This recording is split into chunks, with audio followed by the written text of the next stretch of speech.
Bienvenue tout le monde pour cette conférence. Pour l'essentiel, pour cette conférence-ci, je vais vous entretenir et vous faire découvrir un trésor qui se trouve à quelques mètres seulement d'ici, à savoir le corpus de copies d'élèves réunis par Jocelyn Letourneau et son équipe, un travail qui continue toujours, mais dans lequel j'ai pu puiser. Ça prendra à peu près une heure. Ça sera précédé par quelques remarques seulement sur le cadre dans lequel s'inscrit cette recherche, dont tu as déjà mentionné un peu les choses, et donc très peu de remarques théoriques. Ensuite, quelques petites remarques sur l'analyse de manuel, mais qui ne seront pas au centre de cette présentation aujourd'hui, qui seront par contre au centre pas mal de l'ouvrage à paraître ensemble avec Thibaut Martin. Voilà, et donc dans la troisième mi-temps, j'attends vos questions et vos commentaires. Ça sera la cerise sur le gâteau. Je commence par l'entrée, le plat de résistance étant l'analyse de ces copies d'élèves. Voilà. Alors, disons que les autochtones ont depuis toujours été très présents dans l'imaginaire populaire en Amérique du Nord et au-delà, en Europe aussi bien sûr. Cette présence plutôt mythologique, Pocahontas, etc., s'accompagnait-elle par un réel intérêt pour leur histoire. Voilà ce qu'avait constaté le rapport de la Commission royale sur les peuples autochtones il y a 20 ans déjà, qui constate que les Canadiens connaissent mal l'histoire de la présence autochtone et ils ne comprennent pas vraiment comment s'est nouée et dénouée la trame des relations entre les autochtones et les non-autochtones jusqu'à aujourd'hui. Ça, il y a 20 ans. Est-ce qu'entre-temps, les efforts faits depuis ont fait changer cet état des choses, notamment la place accrue accordée à ces questions dans l'enseignement scolaire? Pour rechercher une réponse, je vais partir de quelques considérations préliminaires que je ne vais pas non plus, je le fais dans le texte de mon livre, vraiment expliciter. À savoir, c'est intéressant de regarder quels sont les contenus qu'une société veut transmettre à la génération future pour bien comprendre comment cette société se conçoit elle-même. C'est-à-dire, non seulement les enseignants et futurs enseignants ont intérêt à regarder l'école, mais aussi les historiens que nous sommes pour y comprendre quelque chose. L'histoire telle qu'elle s'enseigne est une histoire nécessairement condensée. À l'université, il y a de la place pour les approches les plus diverses et pour aller dans tous les détails. À l'école, il faut condenser, il faut faire des choix rigoureux, puisqu'on a un temps limité seulement, une place limitée, un intérêt aussi probablement limité de la part des élèves. Ensuite, c'est aussi une histoire officialisée, non pas comme le serait le cas dans des États autoritaires, évidemment, mais c'est une histoire officialisée dans le sens que le ministère donne son approbation au manuel et c'est le fruit dans nos sociétés démocratiques de tout un ensemble de consensus où les experts ont autant voix au chapitre que les différents groupes d'une société qui ont évidemment des mémoires et des vues différentes sur la chose. Donc c'est un ensemble, le fruit d'un processus démocratique qui n'en aboutit quand même pas moins à un discours qu'on peut saisir. Ensuite, nous et eux, le récit du passé d'une société transmet à la génération suivante et se réfère implicitement ou explicitement dans tous les pays possibles et imaginables, toujours à un nous collectif opposé à un eux. On ne peut pas le faire autrement. Souvent, il n'est pas très explicite, mais la façon implicite de s'adresser à un nous collectif est autant intéressant. Alors, je prends peut-être ce dernier point pour préciser un peu les choses pour nous. En ce qui concerne l'histoire du Québec, je me réfère à deux citations de consoeurs qui ont donc constaté que les autochtones n'appartiennent pas à l'histoire du nous québécois, puisqu'il la précède. On dit que c'est l'époque des premiers habitants, ensuite ce sera l'époque des Européens, puis ensuite l'époque des Québécois. Et pour l'avenir, il ne semble pas appartenir davantage à l'avenir de la société. Le nous québécois ne leur demande rien. Ça, c'était en 2003. Peut-être que les choses vont-ils changer avec le poids politique qui pourrait aller en augmentant des autochtones pour l'avenir du Canada et du Québec. Le cas du Québec m'a surtout intéressé puisqu'il est complexe et intéressant à plus d'un égard. Le Québec par rapport au Canada se situe donc d'abord dans le même camp que le Canada, puisque les Anglais et les Français étaient des puissances colonisatrices toutes les deux. Donc ils sont tous les deux les anciens colonisateurs dans le camp euro-américain. Ensuite, comme vous le savez, mais comme je dois l'expliquer à mes étudiants en Europe, le Québec est une nation, mais minoritaire face à un pays, le Canada. Alors, c'est très intéressant d'aller voir comment cette nation à forte teneur identitaire traite en son sein les minorités, entre autres donc les autochtones. Ça, c'est un point de vue que vous connaissez bien, mais qui m'intéresse vis-à-vis de mes étudiants européens. Alors, mon point de départ, en quelque sorte, même si ma méthodologie sera très différente, est cet ouvrage que vous connaissez peut-être, sinon regardez-le. C'est une étude qui a été menée à partir de beaucoup de manuels et qui constate l'image des autochtones des années 70. Je ne vais pas aller dans le détail de ça, je le ferai dans mon texte, mais ce qu'ils constatent, les auteurs en général, c'est ceci.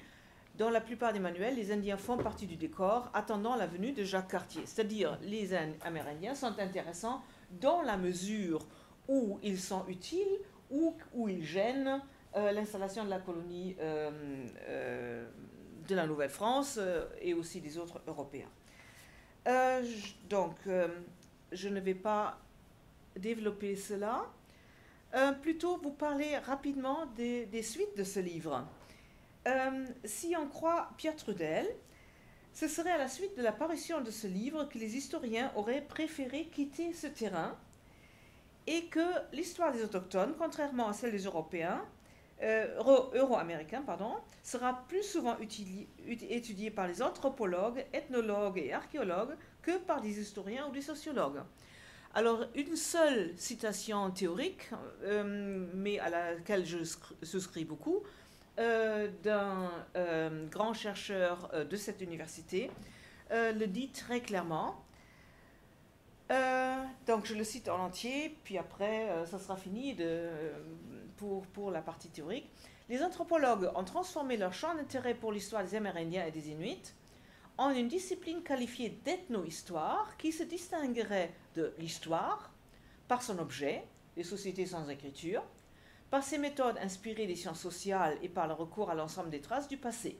En somme, ce champ serait constitué de ce qu'ont négligé les historiens. La transformation en discipline de ce qui n'est qu'un objet d'étude conduit à créer une fois de plus une réserve pour les autochtones. Voilà une belle résurgence de la tradition impériale. Je crois pour ma part, dit Denis Delage, qu'il faut tout simplement faire l'histoire de toutes les populations d'un territoire avec toutes les traces du passé et que cela s'appelle histoire.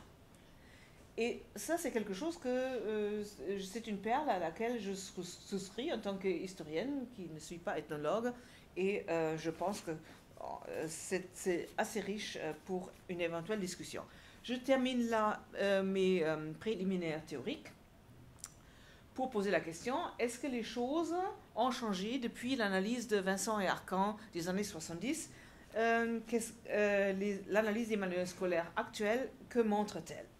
Pour y répondre, j'ai surtout regardé les manuels qui étaient en usage jusqu'hier, c'est-à-dire 3e et 4e secondaire post-réforme, les livres parus après 2006-2007. J'ai regardé aussi à côté les manuels du primaire post-réforme que cette même cohorte a pu voir, donc plusieurs de ces manuels.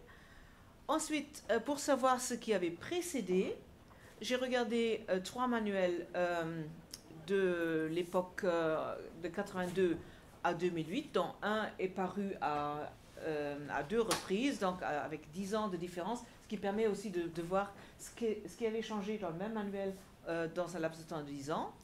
Et je regarderai aussi un manuel autochtone, peut-être un autre aussi si j'en trouve d'autres.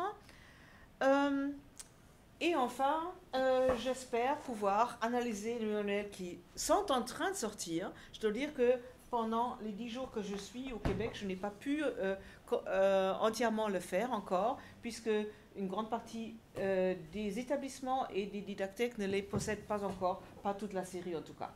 Mais ça sera également dans le projet du livre, dans un second volume, qu'on tiendra compte évidemment de cela.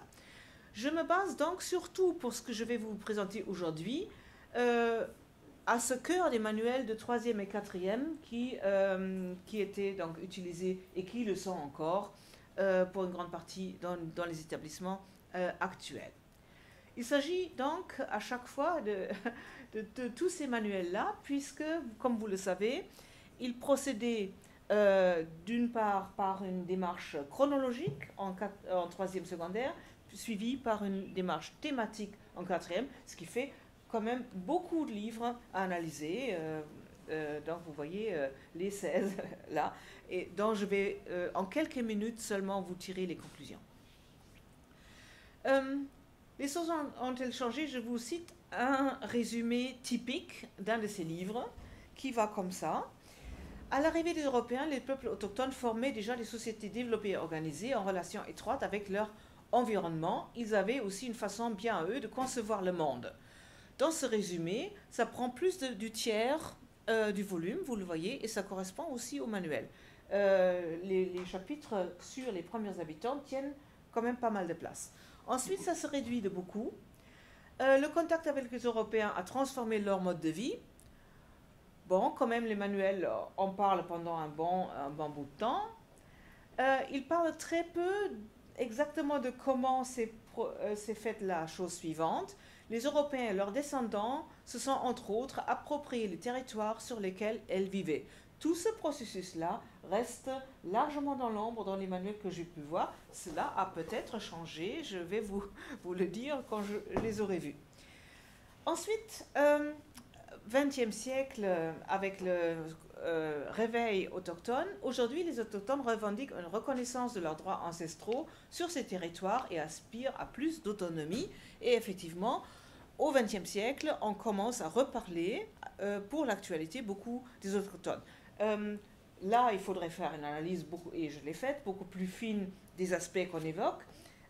Mais en gros, c'est donc le nouveau son de cloche avec ce résumé original.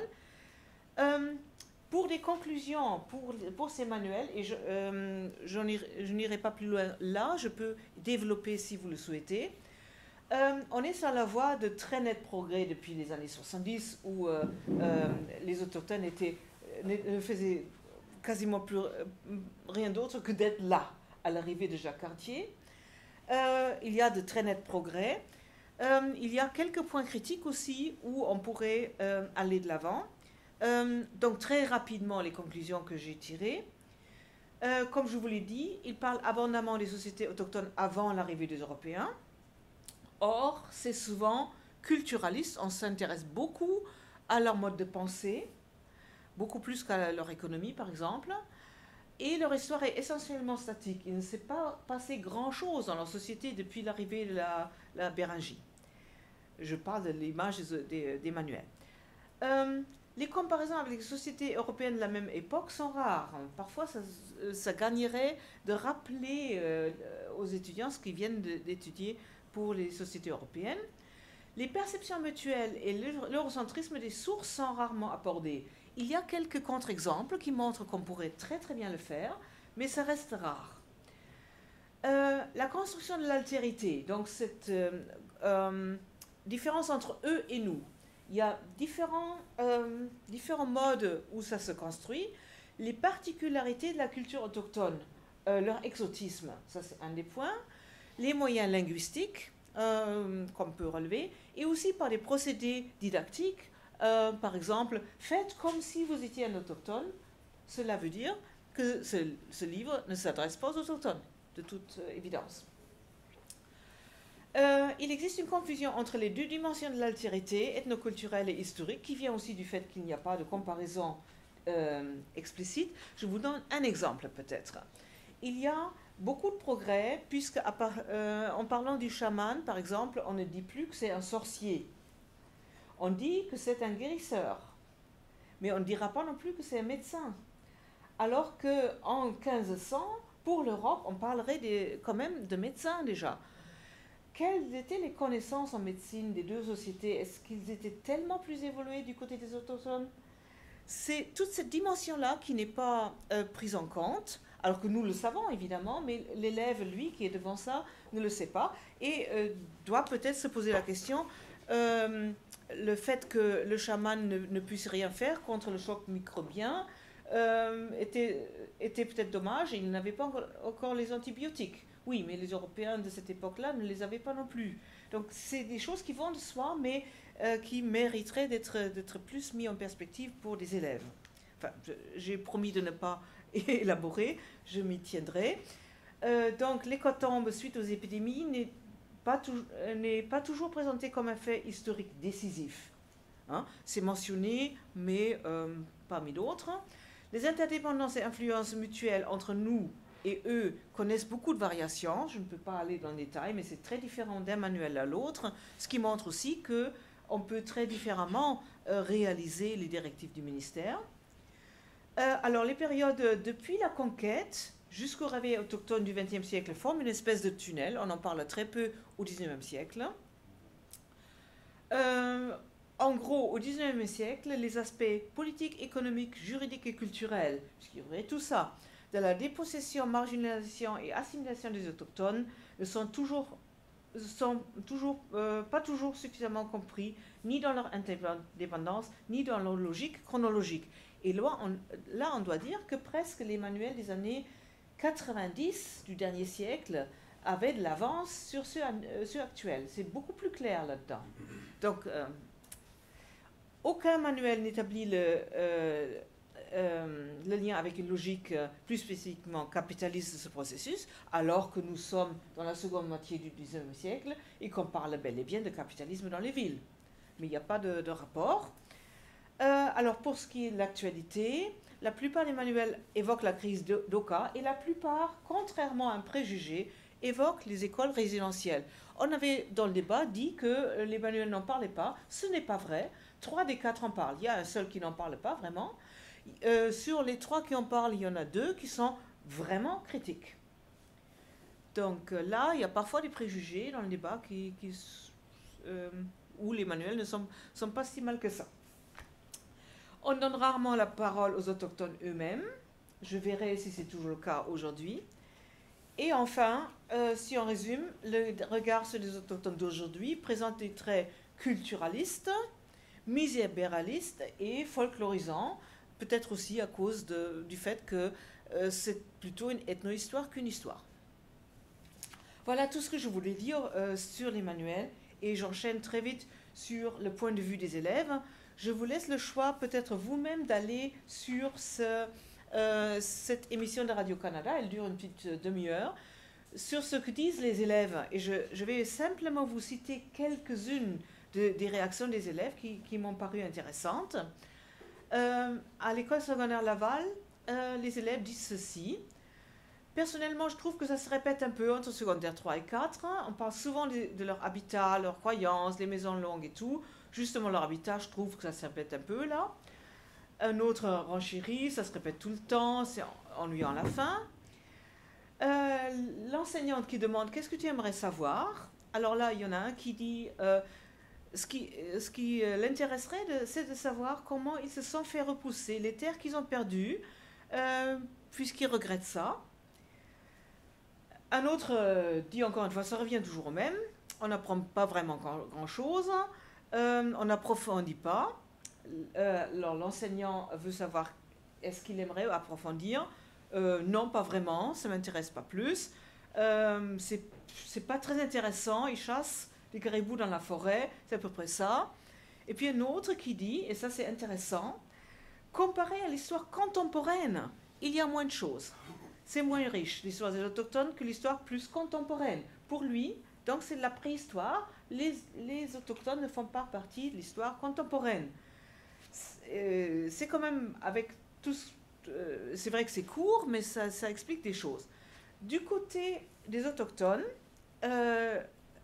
c'est à peu près ceci. Alors, l'enseignante demande ce qu'ils aimeraient savoir sur l'histoire autochtone. Donc, c'est leur propre histoire qu'ils voudraient savoir. Ensuite, l'histoire des Européens, est-ce que ça les intéresse? Alors, plusieurs disent pantoute. Et là, l'enseignante leur donne raison et renchérit dans ce camp-là, ce qui provoque la réaction suivante. Alors, pourquoi ça ne vous intéresse pas? C'est pas de mes affaires. Ça m'intéresse un peu parce qu'ils sont venus débarquer ici pour faire des affaires, nous assimiler. Ils voudraient savoir pourquoi ils sont venus faire ça. Et un autre dit que il faudrait que les autres, donc les Québécois, les Anglais, les Américains, sachent l'histoire autochtone parce qu'ils sont obligés d'apprendre leur histoire. Il faudrait que ce soit réciproque. Voilà. Mais tout ce qu'on peut dire, c'est que il y a une dichotomie nette entre nous et eux. Ça crève les yeux dans les deux communautés. Et s'ils s'accordent peut-être sur une chose, quelques-uns, c'est que pour la plupart, apprendre l'histoire de l'autre, non, ils sont d'accord pour ne pas être enthousiastes, mais ils souhaitent qu'on leur parle de pouvoir, de conflit, de perception. Mais c'est ça qu'un historien pourrait peut-être leur apporter. Ils voudraient sortir du cadre ethnologique étroit. Alors, pour savoir quelque chose de beaucoup plus étendu sur la perception des jeunes Québécois, je suis donc allée voir dans votre trésor où durant une décennie, et ça continue, notre collègue Jocelyn Letourneau, ici présent, et son équipe ont, par l'intermédiaire d'enseignants d'histoire de plusieurs établissements scolaires et universitaires à travers de tout le Québec, fait demander à des élèves de répondre de manière anonyme pendant 45 minutes, c'est important, ils n'avaient que 45 minutes, de raconter l'histoire du Québec. À la fin du questionnaire se trouve l'invitation de résumer en une phrase ou une formule l'aventure historique québécoise. Le dépouillement de quelques milliers de ces phrases de résumé, donc la partie émergente de l'iceberg, a donné lieu à la publication que vous connaissez tous, remarquée au Québec mais aussi à l'international, à savoir ce livre, donc je me souviens, La passée du Québec dans la conscience de sa jeunesse, il y a 2 ans, et une des perles relevées parmi les petites phrases indique déjà l'intérêt qu'il y aurait à questionner ce corpus à propos de la perception des autochtones dans l'histoire québécoise. Cette phrase-là, par exemple, jadis, il y avait des Amérindiens, ensuite des bûcherons, maintenant des indécis, pour résumer l'histoire du Québec. Alors, ce qui a intéressé Jocelyn, ce n'est nullement l'histoire des autochtones en particulier, ni surtout un jugement de l'état des connaissances et des lacunes en matière d'histoire des jeunes Québécois, comme on pourrait le croire et comme le suggère peut-être la couverture. Ceux qui, au Québec comme ailleurs, déplorent volontiers les lacunes, les inexactitudes, voire l'orthographe lamentable des jeunes d'aujourd'hui, trouveraient certes une manne à exploiter, mais ce n'est point pour fournir des flèches à leur arc que notre collègue se penche sur les énoncés, ni moi non plus. Ce n'est pas ça que l'on cherche. Ce qu'on cherche à faire ressortir, c'est plutôt la conscience subjective des jeunes par rapport à l'histoire du Québec, dans son ensemble, lui, par rapport aux autochtones, moi.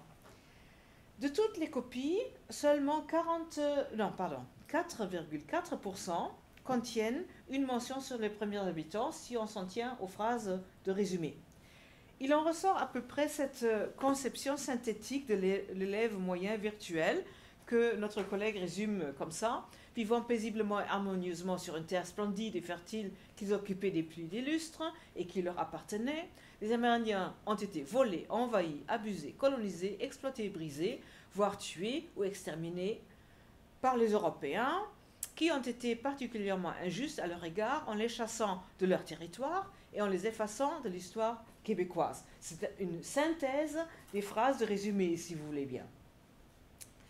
Alors, dans l'échantillon que j'ai pu prendre, moi, de l'ensemble, il y a 17 phrases de résumé qui se réfèrent d'une manière ou d'une autre aux autochtones, ce qui correspond seulement à 1,8% de l'ensemble, donc beaucoup moins.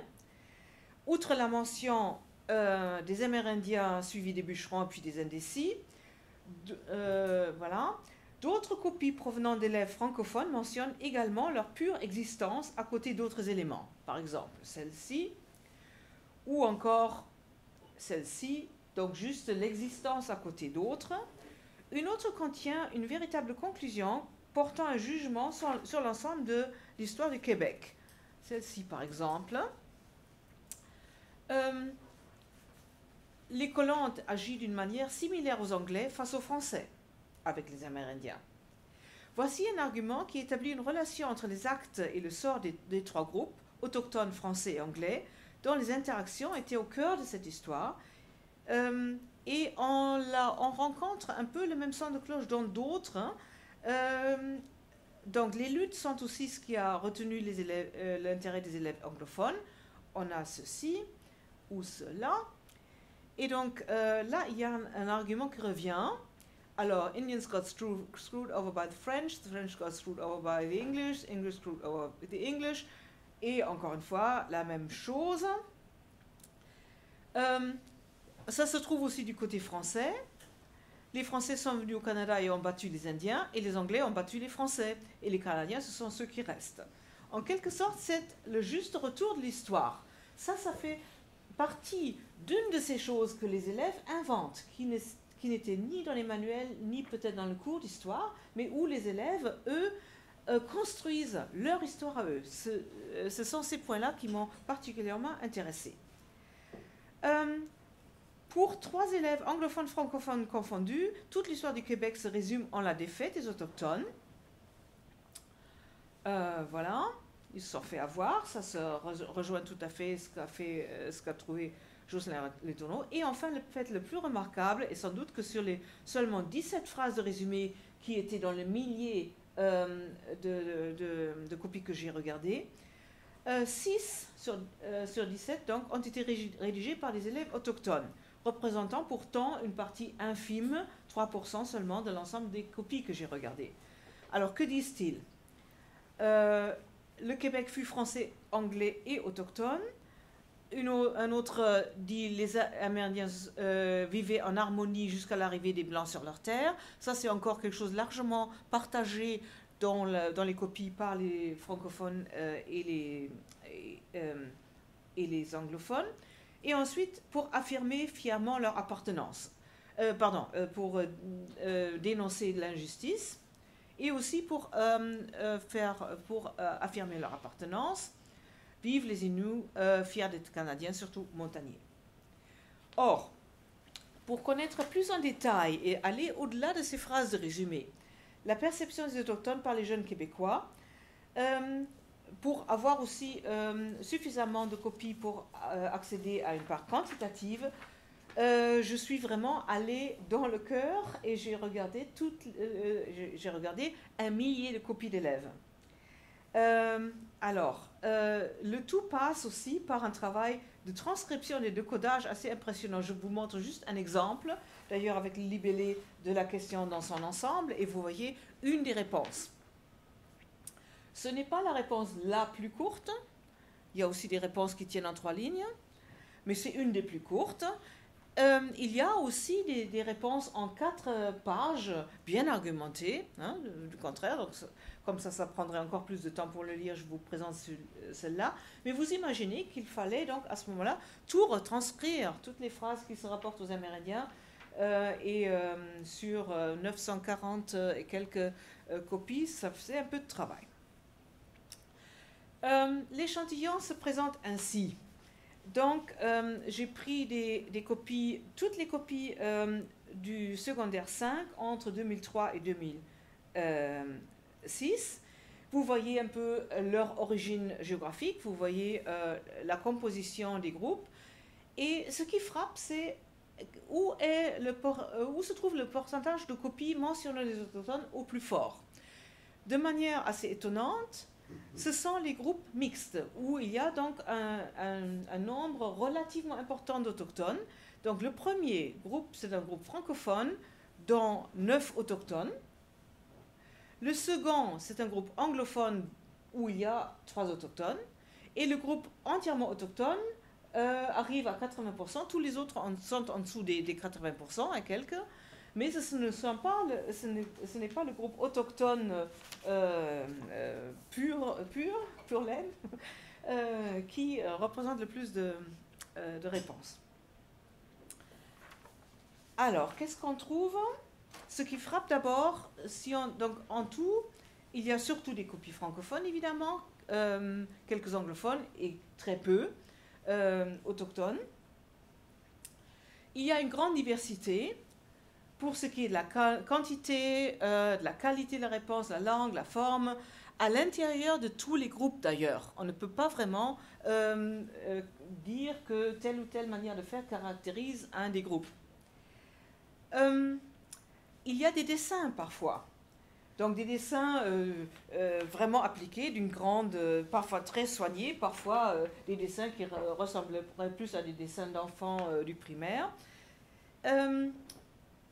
Des erreurs porteurs de sens. Encore une fois, je ne m'intéresse pas à l'erreur en tant qu'erreur, mais qu'est-ce qui peut nous apprendre? Il y a des textes souvent en ordre chronologique, sous forme de tableau, parfois sous forme de récits suivis. Et il y a donc beaucoup de reproductions de savoir. Il y a des essais argumentés, où on trouve justement parfois ces raccourcis.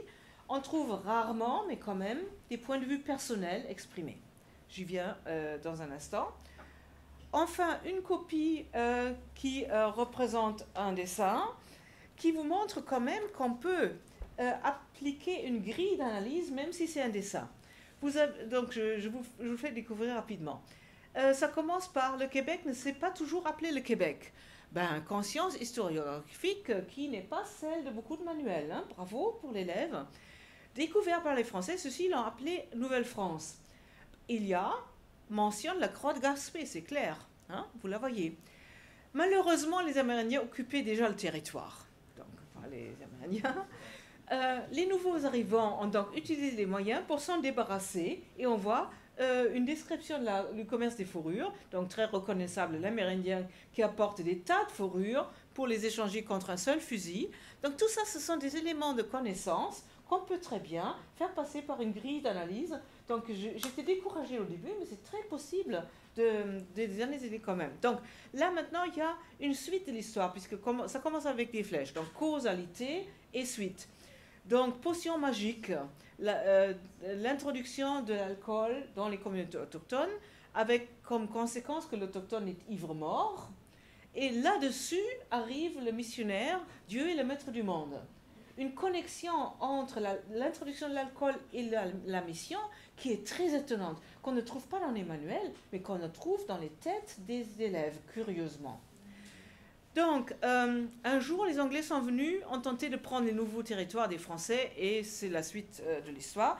D'ailleurs, cette bande dessinée se termine avec une chose qui sort complètement à l'art du coup l'histoire. Aujourd'hui, Master Chief vit paisiblement dans un condo avec Jésus et cela coule douce.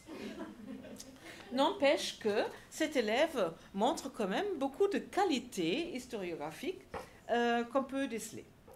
Alors pour les aspects quantitatifs, très rapidement, il faut toujours tenir présent que le temps et l'espace sont très limités pour les élèves pour parler de l'histoire autochtone. Donc combien d'élèves la mentionnent spontanément, alors qu'on ne leur avait pas posé la question. On leur a posé la question, comment voyez-vous l'histoire du Québec? Il faut bien se tenir présence-là pour en juger. Alors, aucune mention des autochtones chez à peu près 40% des élèves et jusqu'à un quart de la copie un peu plus de 40% d'autres, ce qui n'est pas du tout étonnant. Ce qui est plutôt étonnant, c'est les copies qui parlent beaucoup des autochtones. Alors, plus du quart de la copie plus du tiers, plus de la moitié de copies, plus de la moitié, et puis il y en a aussi qui en parlent exclusivement. Sur ces derniers, il y a 6 copies autochtones sur 27 chez les autochtones, moins chez les francophones évidemment, moins chez les anglophones aussi. Donc c'est ce qu'on peut retenir du côté un peu quantitatif.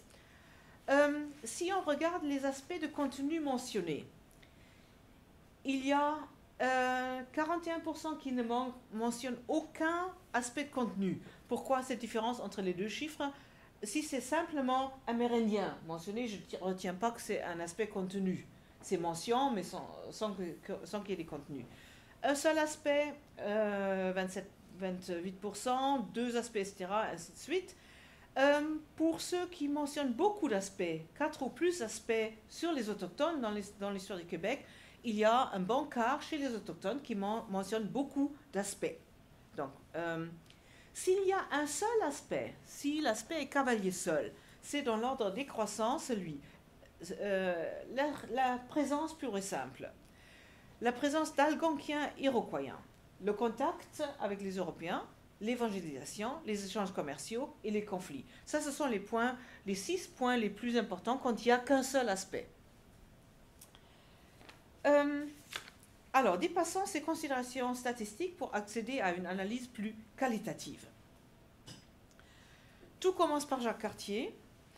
La plupart des copies mentionnant les autochtones commencent leur récit soit par une remarque sur la présence des premiers habitants en général, ou des Iroquois algonquiens en particulier, soit par l'arrivée des Européens.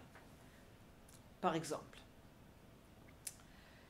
quelques copies prennent explicitement position par où il convient de débuter l'histoire du Québec.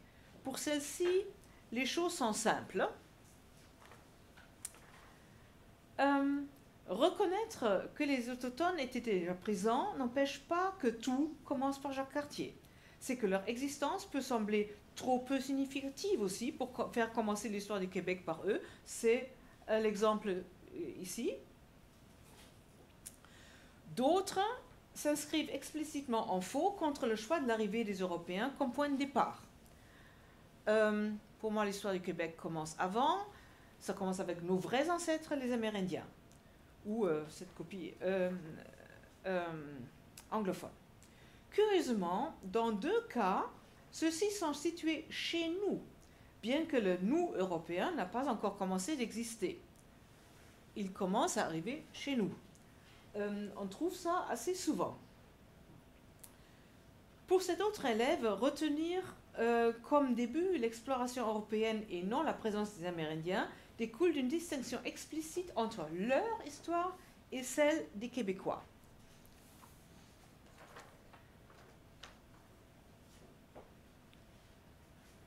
Je vous laisse lire, comme ça, on va se reposer un peu.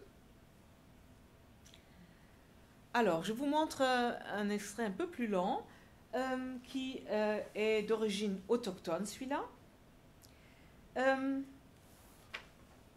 qui ne cite aucun nom d'un arrivant européen.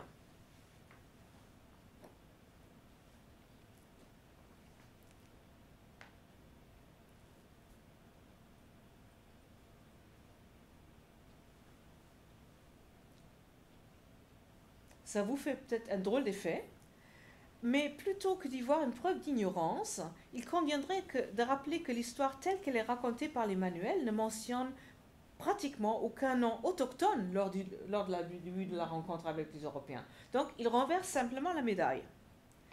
D'ailleurs, aucune des copies d'élèves analysées ne retient le nom d'une personnalité autochtone sur les 940 dans toute l'histoire du Québec. Louis Riel est mentionné, j'y reviendrai, et il y a une mention sur les 940 de Donnacona, une seule. Francophone, celle-là. Sinon, c'est bien entendu le nom de Jacques Cartier qui est omniprésent. Dans plusieurs cas, une confusion s'installe entre lui et Christophe Colomb, et plus rarement Samuel de Champlain, voire même Trudeau, père, une fois.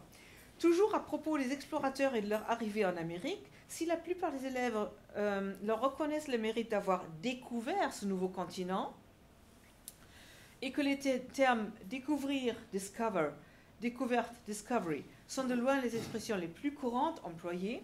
Quelques-uns, dans les groupes autochtones et francophones uniquement d'ailleurs, prennent une distance critique expresse vis-à-vis de cette vision eurocentriste. Par exemple, en mettant entre guillemets ou en parlant de redécouverte, explicitement. Je dis redécouvert car les Indiens y habitaient avant. Alors, pour désigner les premiers habitants, le terme amérindien est le plus utilisé, suivi d'Indiens, autochtones, indigènes très peu. Autochtone est beaucoup plus rare, mais assez présent chez les autochtones eux-mêmes qui parlent d'eux comme autochtones. Quelques rares fois, les élèves se montrent conscients de l'origine européenne de cette désignation, mais très rarement. Par exemple, ils parlent de communautés de gens qu'on appelle maintenant les Amérindiens. De telles remarques sont beaucoup plus rares chez les anglophones. Dans ces copies, donc anglophone, c'est le terme native, seul, ou plus rarement, en tant que terme composé Native American, Native Indian, qui prédomine. Talonné de près par Indian ou encore Amerindian. Ces termes sont vus comme synonymes, ils sont parfois dans la même copie. Très rarement, Redskins, Savages, ou avec un effort de précision plutôt rare, First Nations, Indigenous ou Natives. Donc c'est en ordre décroissant. Les élèves francophones se montrent nettement plus conscients, toute proportion gardée, de l'origine européenne des lieux. Quelques copies francophones citent des noms d'origine amérindienne comme Stadacone, Hochelaga, Canada, Québec, en disant que c'est d'origine amérindienne. Et bien entendu, il ne vient à l'esprit d'aucun des élèves de poser la question de l'origine des savoirs qu'on leur enseigne, l'origine européenne des savoirs. Voilà. Donc, que retenir des autochtones avant l'arrivée des Européens? Parmi les élèves qui mentionnent un ou plusieurs aspects concernant les autochtones dans l'ensemble de l'histoire du Québec, l'évocation du fait qu'ils étaient déjà présents sur le territoire est de loin l'élément de contenu le plus fréquent et reste souvent le seul. Or, selon certains, la surprise était grande pour les nouveaux arrivants. Une surprise désagréable, nous l'avons vu, pour certains. Rares sont les exemples de description aussi détaillés que celle-ci, mais je vous la montre quand même. Rapidement, on ne pourra pas tout lire, mais c'est vraiment une copie qui est très explicite, et où l'évocation des Amérindiens tient pour le tiers du texte de toute l'histoire du Québec, comme c'est une des copies qui en parle très longuement, de manière vraiment disproportionnée. À part le mode de vie, nomade ou sédentaire, quelques rares autres copies nous apprennent que les Amérindiens étaient de bons chasseurs et débrouillards. Par rapport à l'aide apportée aux Amérindiens, c'est surtout dans le sujet des maladies des Européens, donc le scorbut, que l'aide des Européens est mentionnée. Les échanges qu'il y avait entre nations autochtones, sans impliquer les Européens, sont mentionnés très rarement. Une seule copie en parle. Les attributs des Amérindiens qui prévalent sont les mocassins et les plumes. Et bien sûr, on parle...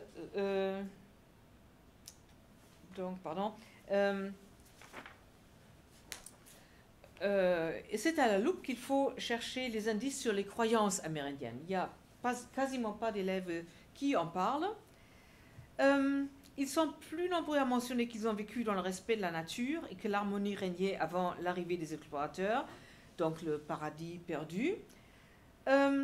C'est bien entendu aussi le point de vue autochtone. Voici une copie autochtone qui parle donc et qui le retient même comme phrase de résumé, comme assez important. C'est aussi le point de vue de beaucoup d'anglophones qui disent ceci. Alors, ce qui convient de retenir pour ce qui est des éléments de connaissance au sujet des autochtones avant l'arrivée des Européens, c'est qu'il y a des sujets qui sont beaucoup plus partagés. Donc, beaucoup savent que les autochtones ont immigré par la Béringie, ça ce sont beaucoup d'élèves qui le mentionnent, beaucoup chez les Amérindiens qui disent ceci par exemple. Et un second élément sur lequel je m'arrêterai un peu plus, c'est tout le monde connaît les deux familles d'Amérindiens, à savoir les Iroquois et les Algonquiens. Donc là, en lisant ces copies, on a l'impression d'assister à une chorale exécutant toujours la même rengaine, avec des variations dans la perfection, certes, mais les informations sont extrêmement schématiques et rudimentaires, peuvent prendre une proportion considérable des informations données sur toute l'histoire du Québec, c'est ça qu'on sait. Il arrive même que la présentation de ces deux groupes soit à elle seule tout ce qui est retenu, du côté francophone comme du côté anglophone. Ici un exemple. Très souvent, ces informations sont livrées sous forme de notions en vrac, sans formule de phrases qui permettraient d'exprimer des rapports de cohérence. Il s'agit donc, pour la très grande majorité des élèves, de connaissances apprises par cœur et dont la reproduction fait appel beaucoup plus à la mnémotechnique qu'aux capacités de compréhension. Il y a quelques copies qui nous livrent le secret de ça. Donc, comment retenir maïs, c'est donc matriarcat algonquin, oublié, puis sédentaire. Nous trouvons ce même genre de prospect du côté anglophone, c'est ANP, Algonquin Nomadic Patriarchal, MSI, etc. Dans la très grande majorité des copies, donc, les élèves recrachent des savoirs psychatiques, psittaciques, comme les perroquets. Le schématisme est extrême et il peut amener à ceci. Il y a deux types d'hommes, les Iroquois et les Algonquiens. Oubliez d'ailleurs, Iroquois et Iroquoiens, Algonquins et Algonquiens, aucune copie ne fait la distinction des quatre. Hein. Bon. Alors, les Iroquois ont la réputation d'être très guerriers, hein, confusion entre Iroquois et Iroquois. Ils sont sédentaires et matriarcats. Les Algonquiens, c'est l'inverse. C'est l'inverse, ce n'est pas les Européens qui sont l'inverse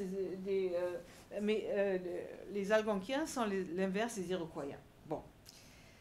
Dans l'ensemble des copies, la mention de noms de nations autochtones, autres qu'Algonquiens et Algonquins, etc., est rare. Et donc, deux élèves, un anglophone et un francophone, citent les Métis. Et ce sont évidemment les élèves autochtones qui en savent beaucoup plus. Ça, c'est une copie autochtone beaucoup plus explicite. Alors, que faut-il retenir de la rencontre des deux mondes? La pure mention de la présence des autochtones au moment de l'arrivée des Européens et la référence à ces deux groupes est souvent ce que disent les copies et ne vont pas au-delà de ce point. Mais d'autres copies abordent les sujets importants de l'économie de la Nouvelle-France, parfois sans reparler des autochtones. La plantation de la croix de Gaspé est mentionnée par 33 élèves francophones et 2 autochtones. Aucun élève anglophone ne parle de la croix de Gaspé. Même si les Européens savaient qu'ils se trouvaient en territoire habité, ceci ne les empêcha point d'en prendre possession. Ce qui importe, c'est l'absence de réaction autochtone pour quelques-uns. Ils semblent laisser passer ce geste tout à fait inaperçu. Comme il est peu probable que cette explication provienne du cours d'histoire, c'est une explication que se donne l'élève lui-même. Une seule copie évoque la réponse trompeuse de Cartier faite aux Amérindiens sceptiques. Et une autre, un dessin, représente les hésitations des autochtones. À gauche, il y a un autochtone qui se pose des questions. Pour ce jeune dessinateur de bande dessinée, celui-là, tout se passe très bien avant l'arrivée des Européens. Même l'accueil était amical dans un premier temps. C'est la plantation présomptueuse de cette croix qui gâche tout. Il nous écrit, c'est peu lisible, donc je vous le cite. Il était une fois une terre tranquille avec des Amérindiens. Tout à coup, les Français viennent s'installer. Ils deviennent amis avec les Amérindiens. Ils fument le peace pipe et chantent. Le lendemain, croix en bois construite par les Français. Alors là, on se pose des questions à suivre, tout dégagé par là. C'est assez important aux yeux de cet élève pour retenir cet épisode comme l'unique contenu de la copie tout entière sur l'histoire du Québec. L'évocation de conflits à la suite de cette prise de possession du territoire est également dans beaucoup de copies. Je ne pourrai pas vraiment vous le livrer dans le détail. Pour une copie, c'est un combat perdu d'avance par les autochtones. Ça, c'est un de ces raccourcis qui en disent long. Du côté francophone, on trouve les mêmes choses. Donc, ici, les Français ont installé les colonies. Il y a eu un froid entre Amérindiens, puis les Français les ont exterminés. Ils ont exterminé une bonne partie des populations. C'est pour cela qu'ils vivent maintenant dans les réserves, qu'ils ont presque toutes payées par les gouvernements. Des raccourcis peut-être obligés par la brièveté du temps, mais c'est aussi des logiques qui se construisent. Comment est-ce qu'on a pu arriver à la situation des autochtones aujourd'hui dans les réserves? C'est ça que cherchent à comprendre les élèves, puisque les manuels et peut-être aussi les cours leur parlent relativement peu de ce processus de spoliation économique, politique, juridique et tout, assimilation forcée du XIXe siècle. Si on était plus explicite là-dessus, on n'aurait pas ce genre de raccourci. Pour les élèves qui sont conscients que quelques Amérindiens quand même survivent à l'arrivée des Européens, dans cette période d'échange et d'alliance, il faut aussi trouver une sorte de transition et introduire dans le récit une réconciliation entre autochtones et colons, puisque ça allait mal, il y avait conflit. Donc, comment cette réconciliation est arrivée? Il y a beaucoup de copies que je pourrais citer. Je vous en cite une seule qui est marrante. Donc, au début du colonie, les Français ont débarqué. Jacques Cartier, un colonisateur accompli, planta une croix symbolisant la prise de possession du territoire aujourd'hui connu sous le nom de province de Québec, hein, quand même, distance historiographique. Les Amérindiens n'étaient pas trop contents de se faire envahir leur terre par une centaine de Français, mais ils les trouvaient bien sympathiques avec leur eau de vie et leur apparence ridicule. Tout allait bien quand le peu de Français faisaient la traite de fourrure, etc. Donc, ils étaient marrants quand même, les Français, et on a fini par s'entendre, malgré quelques guerres avec les Iroquois. Les choses ont commencé à se gâter lorsqu'un autre peuple a voulu avoir de la fourrure, et évidemment les Anglais. Dans beaucoup de copies francophones, c'est ça. Immédiatement, les Amérindiens se sont fait entendre, mais les Français ont trouvé un terrain d'entente avec eux. Mais les Anglais, eux, ont commencé... Oups, c'est quoi là? Ah, voilà. Ont déplacé beaucoup d'air. Je ne devrais pas le faire parce que sinon, ça s'arrête ma présentation. Où en suis-je? Voilà.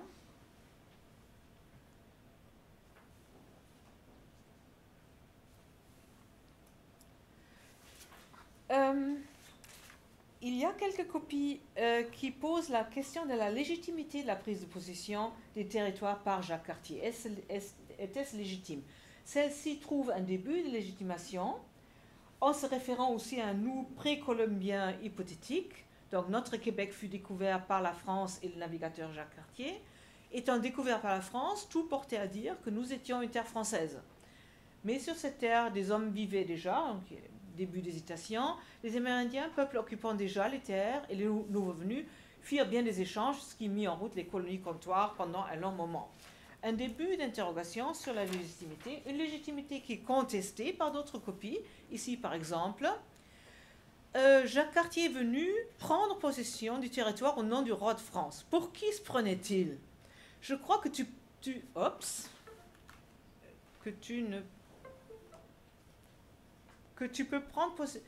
que tu ne peux prendre possession d'un territoire. Et tu ne peux encore moins en prendre possession quand les gens y résident déjà. Bon.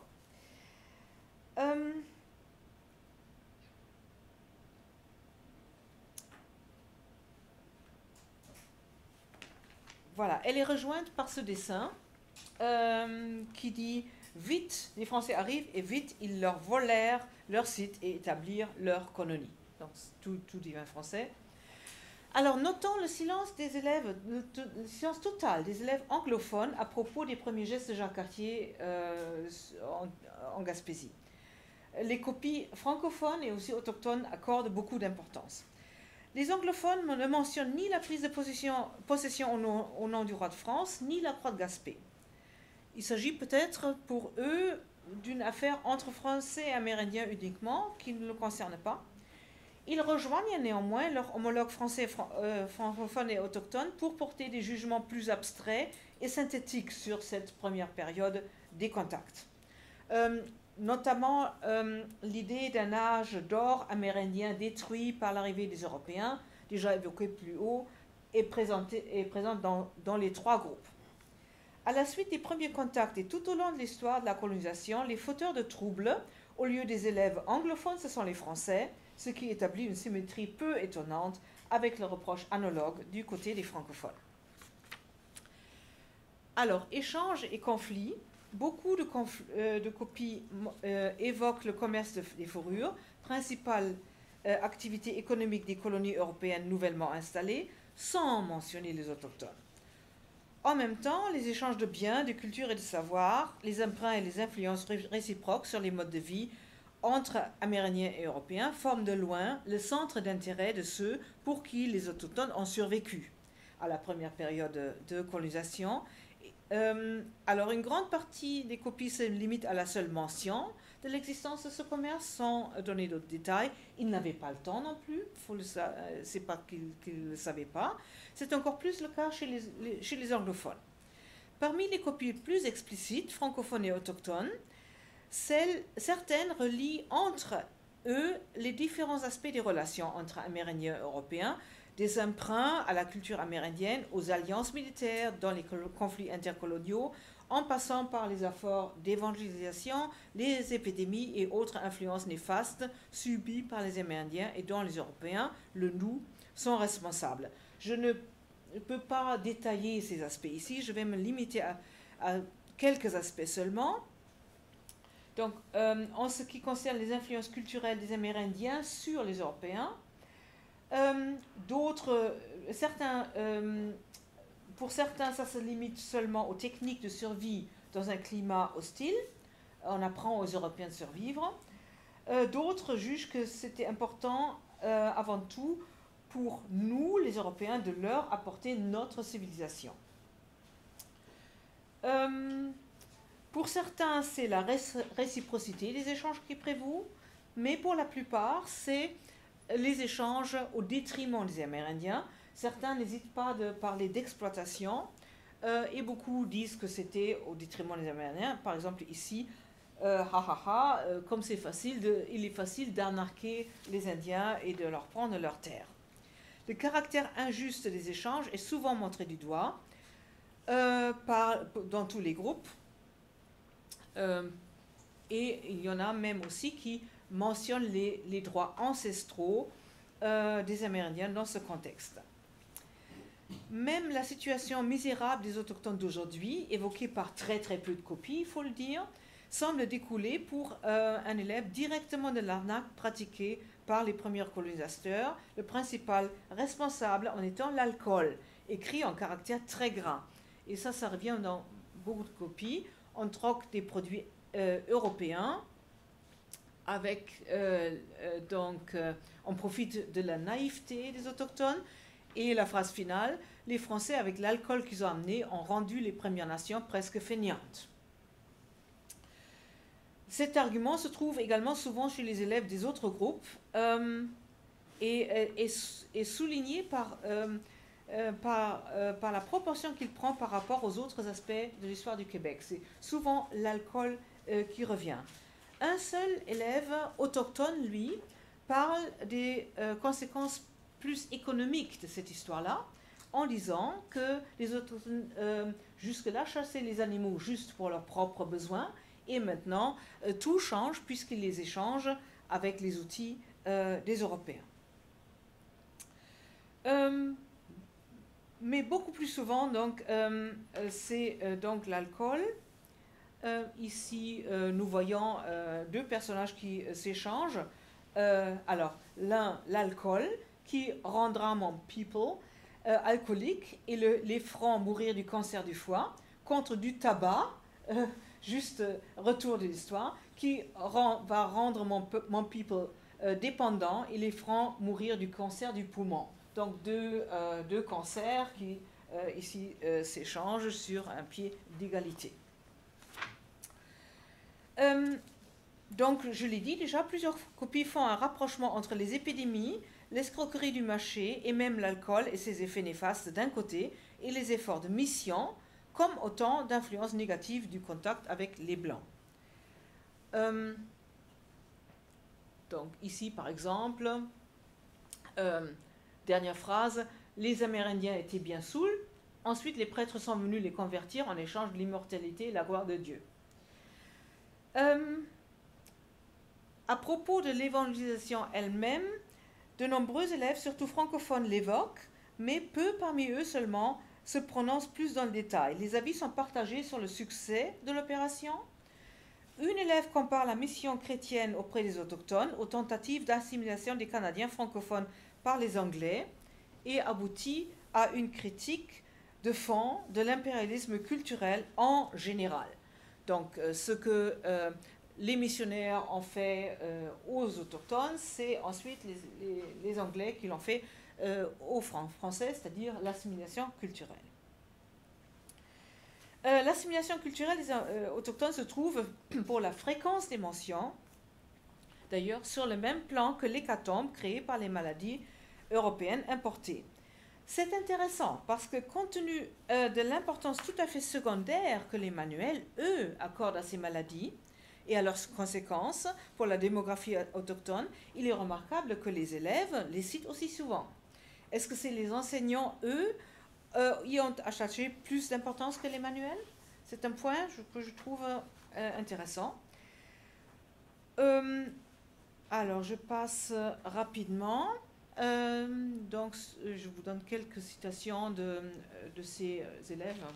J'en ai pour 5 minutes peut-être encore. Ça va? Donc, ces maladies. Je ne vous parlerai pas du tout des guerres alors, parce que ici nous voyons quand même des guerres que se font les Européens et les Amérindiens sont au second plan. Pour vous dire aussi qu'il y a quasiment plus d'Autochtones ou presque après la conquête, il y a rarement la mention de Louis Riel. Ça c'est un élève francophone, il ne le mentionne que comme ça. D'ailleurs, Riel est beaucoup plus souvent cité pour le sort qui était le lien, c'est-à-dire il avait été pendu, que en tant que métis. Pour ce qui est du XXe siècle, très très peu de mentions. Oka. Alors, il y a ce dessin difficilement, pour moi, difficile à interpréter. Vous m'aiderez peut-être plus tard. Je ne vois pas du tout pourquoi ça représenterait la crise d'Oka, mais en tout cas, c'est ça. Il y a une copie d'élèves qui en parle un tout petit peu plus, sauf juste mettre crise d'Oka, pour parler des revendications. Il y a parfois des copies d'élèves qui font donc en un dessin toute l'histoire du Québec jusqu'à l'époque actuelle, en passant par la création du Canada. Et je voudrais consacrer quelques minutes quand même à la construction du E et du nous. Ça, c'est une chose que je mettrai peut-être sur le site. C'est un texte d'un francophone qui proteste contre les revendications autochtones d'aujourd'hui. C'est un texte que j'avais mis en entier. Quels droits ancestraux, la terre appartient à personne, à ce que je sache, etc. etc. Donc c'est vraiment une diatribe contre les Amérindiens. On en trouve deux, d'ailleurs du même groupe, et qui étaient apparemment placés l'un à côté de l'autre, puisqu'ils copient l'un sur l'autre. Donc, eux et nous. Comment se constitue le eux et nous? Je vais rapidement vous parler des aspects qualitatifs. Pardon. Oui. Je vous avais parlé de ces argumentations où les enfants aux autres, juste retour de l'histoire. Et voilà. Donc, les références explicites à nous collectifs sont beaucoup plus souvent chez les francophones que chez les anglophones ou les autochtones. Et surtout quand il y a plusieurs références, on voit une nette différence. Pour ce qui est des anglophones, ces références sont souvent très générales. Our history, our ancestors. Donc on ne voit pas vraiment le rapport.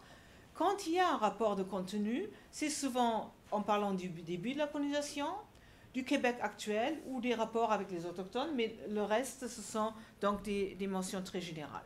Pour ce qui est des francophones, c'est vis-à-vis des Anglais qui se positionnent, évidemment. Et c'est encore le cas quand tu parles du Québec actuel ou futur. Implicitement, c'est par rapport aux Anglais. Les rapports des autochtones, à peu près 10%.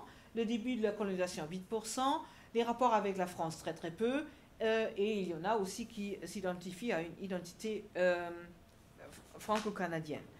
Chez les autochtones, je ne peux pas vraiment faire des statistiques. Sur 27 copies, les références à un nous autochtone sont trop rares. Mais ce qu'on dit, c'est notre langue, notre héritage, fierté de l'appartenance. Et je vais donner la parole de la fin, je crois que c'est ça, à une élève autochtone dont la copie est intéressante. À ce que je me souviens de notre histoire, non pas qu'elle soit typique, mais elle est unique et intéressante, c'est que les Anglais ont voulu prendre la possession de nos terres. Avant ça, il y a eu des Amérindiens qui ont souffert des arnaques des Européens. Ils nous ont d'une façon détruits avec leur manigance atroce et avec leur matériel. Cette partie de l'histoire, et là elle parle des patriotes, a été la plupart marquante pour moi. C'est ce qui a fait de moi une séparatiste, rien de moins. En guise de conclusion, que peut-on apprendre des élèves ? Alors, pour connaître le discours officiel sur tel ou tel sujet historique dans un pays, on prend évidemment le discours d'Emmanuel, puisque lui, il est tangible. C'est un texte. Et nous autres historiens, on aime les textes. Ça, au moins, on peut se baser sur quelque chose. Or, évidemment, cela a des limites, puisqu'on ne sait pas ce qui se passe dans toutes les salles de classe, on ne sait pas comment interagissent le discours du professeur avec les discours qui existent dans la société, etc. Il faut évidemment tenir compte de ça. C'est pour cela qu'il était extrêmement précieux que je puisse avoir accès à ce corpus ici, où l'analyse des dossiers d'élèves permet d'aller beaucoup plus loin et permet de regarder la conscience historique des jeunes Québécois, c'est-à-dire en quelque sorte de regarder le point d'arrivée de toutes ces influences qu'on ne peut pas vraiment très bien délimiter. Voilà ce que je voulais vous dire en gros, et la conclusion sera à cet élève anglophone qui nous dit « I think natives should be better portrayed in history, instead of people only out for scalps ». Mais personne n'a parlé de scalp dans les copies d'élèves, sauf celui-là. Je vous remercie de votre attention. Les références.